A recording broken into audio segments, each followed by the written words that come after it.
So hi, good evening everybody. This is Biswajit Datta, Director, Success Head Education Services, Bhopal, Madhya Pradesh. We have recently seen that students have started getting their scorecards for CLAT 2022. Or I would say that this is great that things have started and people must be contemplating as to which particular college they are going to get after the scorecard. There were quite a number of phones that we are receiving since morning, so I thought that let me give a brief input so that you'll be able to figure it out where you are basically standing at this point of time. Scores are okay, as I said, from the very first video of mine which I made just immediately after the examinations. I said that this year people had a tremendous preparations to go for CLAT 2022. Even if the paper was a little tougher than that of the last year paper, I would not say that the cutoff will go much down compared to last year. So as you have seen that the same thing has happened. If you compare the ranks that the students have received this year on a particular score, for an example, compared to that of the last year, so you would see that students have done tremendously well in this particular year. तो यदि आप 82 पर score देखोगे, rank देखोगे, तो last year जो 82 पर rank थी और इस साल 82 पर रैंक और पीछे गई है. जैसे आप 90 पर, जैसे for example let's say putting in very simple calculation that somebody who scored let's say 78 last year and he must have got X rank last year, or the same score 78, the person would have received or got the rank X plus something. इस साल जो rank है गिरी है last year के comparison में, right. सो ऐसा लोगों को शायद लग रहा होगा कि paper was tough, so cut off will definitely go down, but ऐसा कुछ नहीं था. And I said that from the very beginning, as soon as the students came out from the exams and we saw the paper and we contemplated, we calculated, we realized that definitely the paper was a little tougher than that of the last year. It was little higher in terms of the level of the paper, but the paper was very fantastic. The paper was absolutely good. The paper was up to the mark. So therefore I don't think that the cutoff will definitely go down. The cutoff was at the right place. तो आज जो cut off है बच्चों का या जिनको जो score मिला है उसमें जो रैंक मिली है वो रैंक नीचे है compare to that of last year. Okay, तो यदि आप कैलकुलेट करोगे तो आपको पता चलेगा कि 85 में जो रैंक लास्ट ईयर मिली है इस साल 85 में उससे नीचे रैंक है. If somebody got a rank of let's say for an example 800 for an example at the score of 85, तो इस बार 825 मिला होगा at a score of 85. This just an example. So I have made some sort of calculations, and based on that I'm telling you that what's going to happen this year practically for the students who have received the scorecards and what they are contemplating, उनको क्या लग रहा है. तो मैंने एक छोटा सा चार्ट बनाया, इसको आप देखेंगे तो आपको पता चलेगा what I'm figuring it out. जैसे आप देखोगे top 6 NLUs, people who are thinking to go for Bangalore, Hyderabad, Kolkata, Bhopal, Jodhpur and Gandhinagar, you will see that from 1 to 375, maybe 380, top 6 NLUs are going to get closed. This also mean that after subtracting the NLU Delhi results, तो यदि NLU Delhi के सारे ranks को यदि हम आगे हटा देंगे तो obviously people who have a rank of 1 to 305, they would be definitely going to the top 6 national law universities of the country. इसमें मैंने स्कोर्स को नहीं डाला है बिकॉज अब स्कोर्स का कोई सेंस नहीं बनता है. When we did not have any idea about the ranks, we work on the basis of the scores that the students have made in the exams. But right now since the score does not make any difference right now because we can talk already on the basis of the rank that the students have scored. 1 से लेकर 375 rank तक, in fact 380 rank तक भी जिनके ranks आए होंगे वो top 6 NLUs expect कर सकते हैं. This is basically on the calculation of general category. तो I haven't taken the idea of schedule caste, schedule tribes, OBC and so on. For that we can talk about. In fact you can call me at this number, whatever that you can see on the screen. I can help you out where you stand with a particular rank in OBC or in EWS or in scheduled caste or in scheduled tribes. But right now, whatever this I am telling you is on the basis of the general category rank. So in a general category particularly, because most of the students who write the exam have are coming from the general category background. So therefore 1 से लेकर 375 rank तक जो भी I mean बच्चे हैं उनको ये top 6 colleges मिलेंगे, बेंगलोर, हैदराबाद, भोपाल, जोधपुर, कोलकाता भी है इसमें आया नहीं है, बेंगलोर, हैदराबाद, कोलकाता, भोपाल, जोधपुर एंड गांधीनगर, इसमें कोलकाता लिखा नहीं है, so you can take that also, that is Kolkata. And rank till 450 you will definitely be inside, you will be definitely inside Mumbai, आप मुंबई के अंदर हो. और यदि आपके रैंक 670 इनफैक्ट 670 690 तक भी है तो you can expect Lucknow, Raipur and Kochi. तो 670 672 तक आप लखनऊ एक्सपेक्ट कर सकते हो, 690 तक आप रायपुर तक जा सकते हो, और 690 695 तक 710 तक आप कोची एक्सपेक्ट कर सकते हो. और यदि आपके स्कोर्स 10,000 मतलब 1000 तक के हैं तो you can go for Orissa and Patiala. Orissa और पटियाला के लिए तकरीबन 100 रैंक के अंदर आपकी बात बनेगी. और बाकी के जो NLUs है, बिकॉज आप देखोगे ऊपर के टॉप 6 मैंने यहाँ पर कैलकुलेट किए हैं, एंड बाकी के जो 6 है इसमें आप देख सकते हो मैंने लगभग इसमें 6 कॉलेजेस के बारे में इंफॉर्मेशन किया, 1 2 3 4 5 एंड 6, ये टोटल आपके 12 कॉलेजेस सबमिट हो जाते हैं. उसके बाद आपके करीब 10 कॉलेजेस बचते हैं. They all will be submitting somewhere close to 850 ranks, मतलब सॉरी 1850 रैंक्स, 1850 रैंक के अंदर ये पूरा का पूरा जो लिस्ट है वो कवर अप हो जाएगा. अब इसमें ये जो मैंने आपको बताया, this is basically on the basis of the fact that nobody is going to quit the college. कई बार ऐसा होता है students make their mind and they divert their ambition, they go to something else. कई बार वो NLU Delhi में चले जाते हैं, ज़्यादा बच्चे ड्रिफ्ट कर जाते हैं फॉर एन एग्जाम्पल. तो कई बार ऐसा होता है कि इसमें थोड़ी सी शिफ्टिंग होती है. अब वो शिफ्टिंग डिपेंड करता है कि कितना वैकेंसी है, क्योंकि इस बार 5 लेवल में काउंसलिंग है. That means there are 5 different counselling list that we are going to see. So within that 5 list, you will be definitely finding that some vacancies are going to get created and those vacancies are going to be filled. Last year यदि मैं बात करूँ तो करीब 2120 2122 rank तक बच्चों को colleges मिले थे. बट यदि मैं फर्स्ट लिस्ट के बारे में बात करूँ आपसे तो इसमें थोड़ा सा हो सकता है कि इस रैंक से थोड़ा सा कम में भी बच्चे जाए. बट अल्टीमेटली इन कॉलेजेस में मतलब जनरल कैटेगरी और इंडिया जाते जाते तकरीबन 850 और 1850 और 1850 टिल 1890 और 1900 तक लिस्ट जा सकती है, जाएंगी. उसके बाद वैकेंसीज, अब वैकेंसीज में करते करते कई बार बच्चे निर्मा चले जाते हैं, बीच के बच्चे निर्मा चले जाते हैं. मतलब आपको ये नहीं लगना चाहिए कि सर टोटल सीट्स तो 1440 के लगभग है तो आप 1850 रैंक क्यों दिखा रहे हो. ऐसा जनरल कैटेगरी कैसे जाएगा जब सीट ही नहीं है हमारे पास इतनी, तो कैसे जाएगा. वो ऐसे जाता है क्योंकि बहुत सारे बच्चे निर्मा चले जाते हैं, सबको लगता है निर्मा ठीक है, वहाँ चले जाते हैं. कोई नरसिंह चला जाता है फॉर एन एग्जाम्पल. कई बच्चे ऐसे होते हैं जो जिंदल चले जाते हैं. तो ऐसे बहुत सारे ड्रिफ्टिंग होता है बीच में. तो जब वो ड्रिफ्टिंग होती है तो ये लिस्ट जो है नीचे नीचे खिसकती हुई चली जाती है. तो तकरीबन आप ये मानकर चले करीब 400 रैंक नीचे हो जाता है all India general category.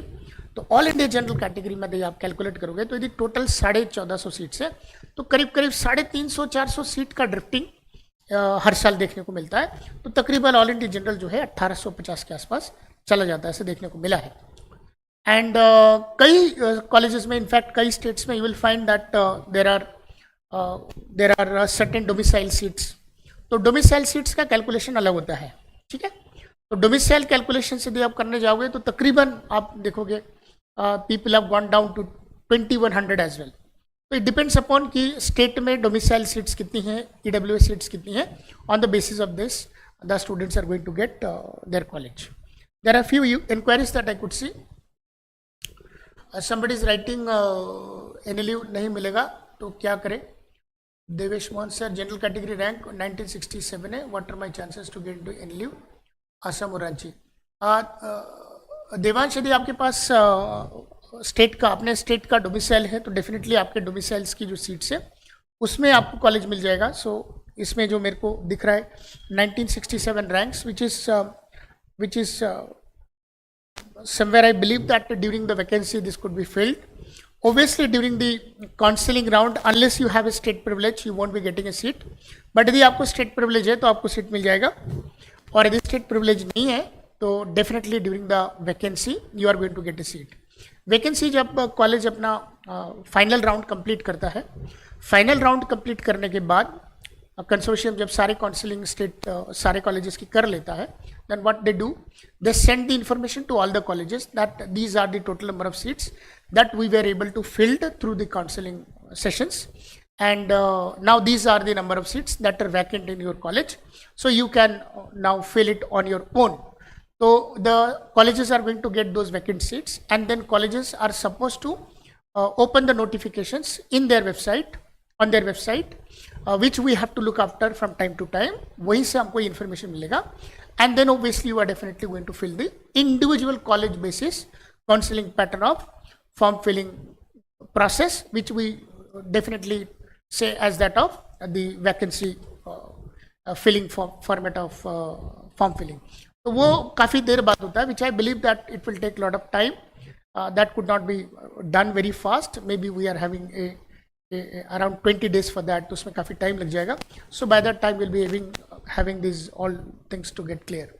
There is no domicile, तो domicile नहीं है, तो ऑल इंडिया जो जनरल है, मैं आपको बता रहा हूँ, ऑल इंडिया जनरल तो तकरीबन इस सीट पर गया है 1850. जब देवेंश वैकेंसी क्रिएट होती है, whenever there is a vacancy which you are going to get, उसमें आपको अप्लाई करना पड़ेगा. कई बार खाली रह जाती है.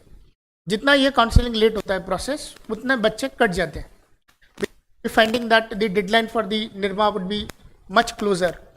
Sometimes people take risk. उनको लगता है कि सर यदि मैं निर्मा भी छोड़ दूंगा तो जाऊंगा कहाँ. तो so many students take Nirma, and because of that जो वैकेंसी और नीचे आता है. So in that case if it goes, तो there could be a possibility that you may get a college. ठीक है ना. अभी आपके पास जो सिचुएशन है थोड़ा सा बाउंड्री लाइन सिचुएशन है, बट मुझे ऐसा लगता है बी पॉजिटिव, आप थोड़ा सा बने रहो, and you will be getting a seat by the time the vacancy is going to get created, है ना. थोड़ा सा डाउटफुल है because 100 रैंक के आसपास थोड़ा सा मामला आपका थोड़ा सा डिफिकल्ट बन रहा है, but then over a period of time you will understand. जैसे जैसे काउंसलिंग चालू होगी, आप हर कॉलेज की सीट रैंकिंग वर्सेस उसकी फिलिंग कैसे हो रही है उसको आप वॉच करो. Obviously you will understand the mathematics as to how the vacancies are going to get created, right? So this is what that is going to happen.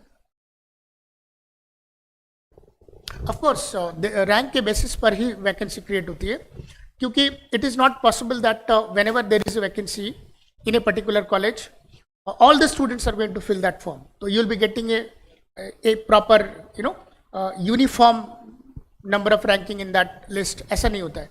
तो कई बार ऐसा होता है, आपको मालूम पड़ेगा कि सर किसी 400 वाले ने भर दिया है वैकेंसी. जैसे for example somebody, let's say मेरे को याद है लास्ट ईयर एक स्टूडेंट था जो असम का था, जिसको यूजेस कोलकाता मिला था.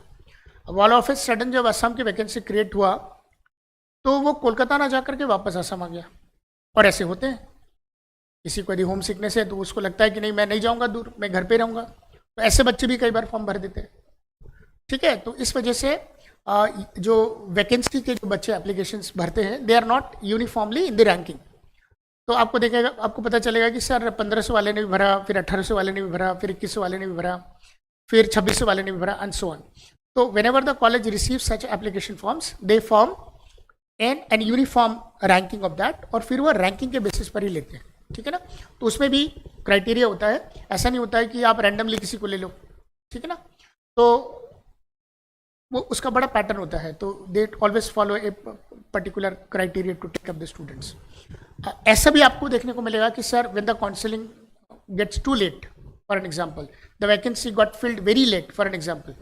तो अब मान लो किसी टाइम पर, let's in the month of September there is a vacancy created in Assam. By that time students, most of the students get settled themselves some way or the other way in some of the colleges. अब वो vacancy बड़ी मुश्किल से भरती है. अब हो सकता है कि आपने प्लान किया कि नहीं, if I am not getting a national school so I will not go to anywhere else. So at that point you can take the advantage of that seat.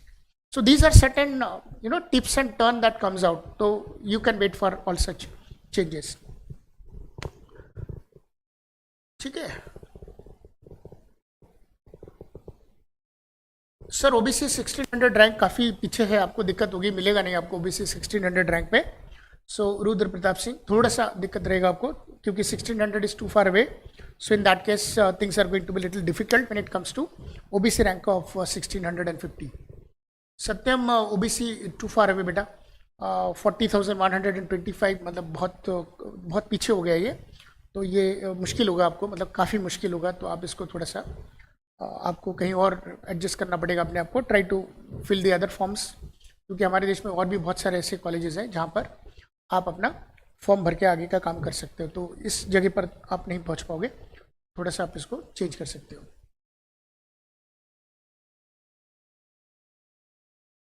Right, so this is how things are going to happen in the upcoming days. Most of the time आप इसी range में अपने score को यदि आप देखते हो, अपने रैंक को यदि आप देखते हो, तो somewhere you are going to find yourself in some of the national law colleges. कहीं ना कहीं आपको अपनी जगह मिल जाएगी. So need not to worry on that case. Normally ये हर साल होता है. ये रैंक को ऊपर नीचे 10, 12, 15 ऊपर नीचे आगे पीछे हो सकता है. There is always an areata of 1%, I would say that. तो इस तरीके से आप देखिएगा तो आपको पता चल जाएगा कि हाँ मेरा जो रैंक है, possibly I am going to get my seat in a national university. Right, so this was all that I could tell you. ST rank 785 नहीं मिलेगा आपको unless you have your state domicile. यदि आपका state domicile है और एक particular ST category में आप आते हो, उसकी सीट है और उसमें बच्चे कम है, तो शायद आपका कोई चांस बन सकता है. Otherwise if it comes to a normal all India ST category तो डेफिनेटली आपको नहीं मिल पाएगा स्वीटी. तो आप इसको थोड़ा सा समझ लो and try to apply at some other places. Maybe that would help you out. And any other special query whenever you would like to inquire about, I mean to say that somebody who is a person of EWS category, person of OBC, person of ST, state domicile and so on, that is a very specific calculation. So you can call me up at this number, whatever that is flashing on the screen, anytime in the afternoon. Probably I can tell you that particular question. I'll clear the query without any doubt, because I have been doing it for the last so many years, since 2010 I'm doing it, so nothing to worry about it. Right, thank you so much, and may God bless you. Keep in touch for all the other informations, and whenever you are required, you just call us and get your query answered. Thank you so much. May God bless you. Bye bye.